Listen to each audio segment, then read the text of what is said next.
long beard in the back of the room. He smiled at me and asked, "You looking for something?"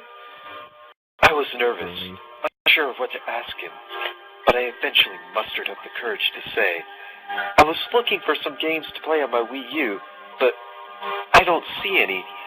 So can I see your pony-loving daughter instead?"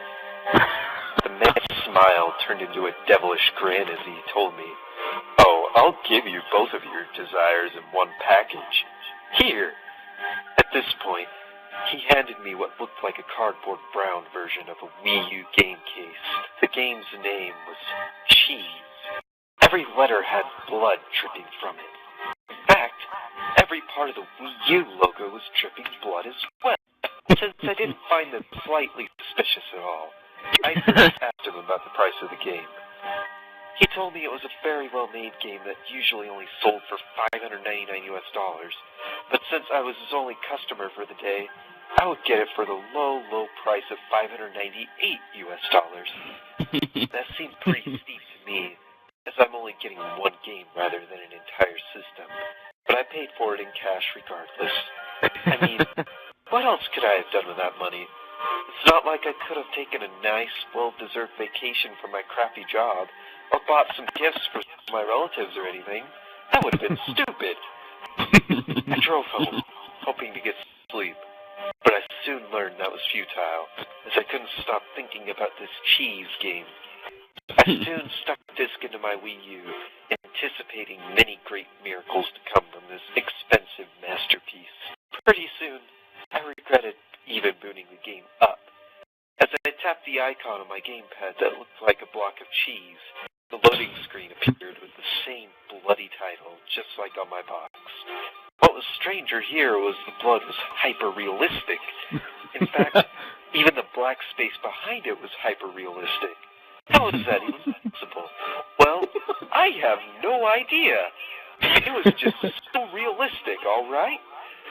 As for the loading screen's background music, it was just a looping version of a very familiar song, but with a ton of static, like this.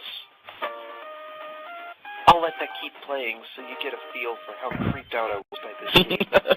Now, let's continue with this grand adventure that's 100% real. I didn't notice the game had transitioned to the title screen 30 minutes ago. It seemed weird that I could choose one option that didn't even seem remotely close to a start option. Despite this, I pressed on anyway as a random thought occurred in my head that I'd get a cookie if I played through this for a few minutes. Man, that's really tempting. I really love cookies, so this was naturally what encouraged me to press on.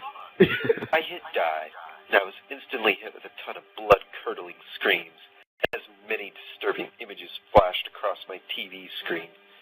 There was Mario, all cut up and guts on the floor in front of him, dripping a ton of hyper-realistic blood.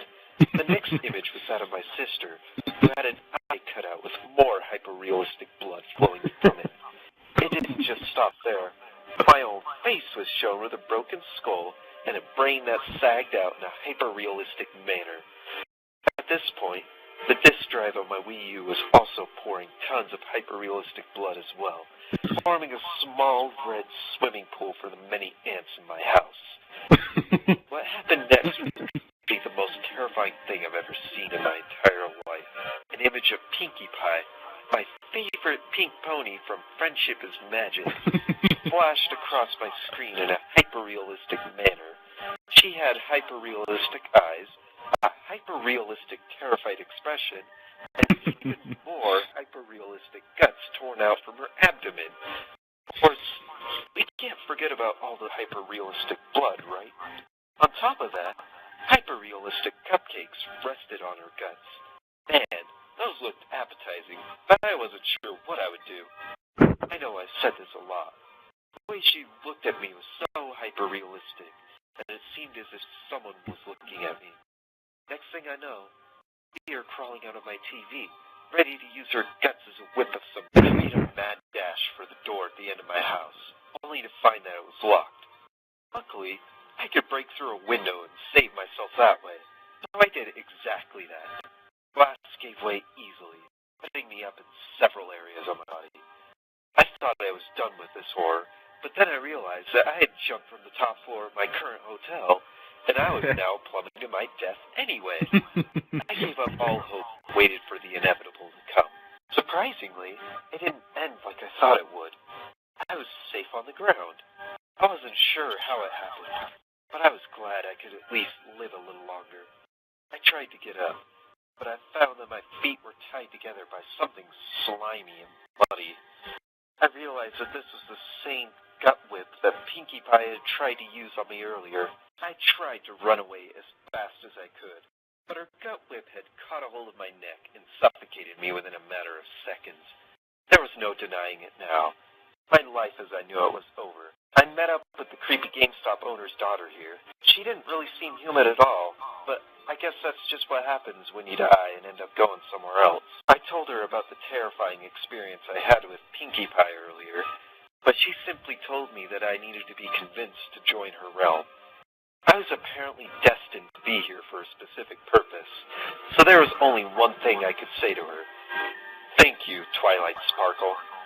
As a final note for anyone that may be watching this, especially Mudahar from Some Ordinary Gamers, I would recommend that you go pick up this copy of this expensive cheese game. It is totally worth every penny that you pay for it, and you may even land yourself in Equestria. Oh God, Tony. That's at the end of the video. That's Cheese, a hyper-realistic creepypasta.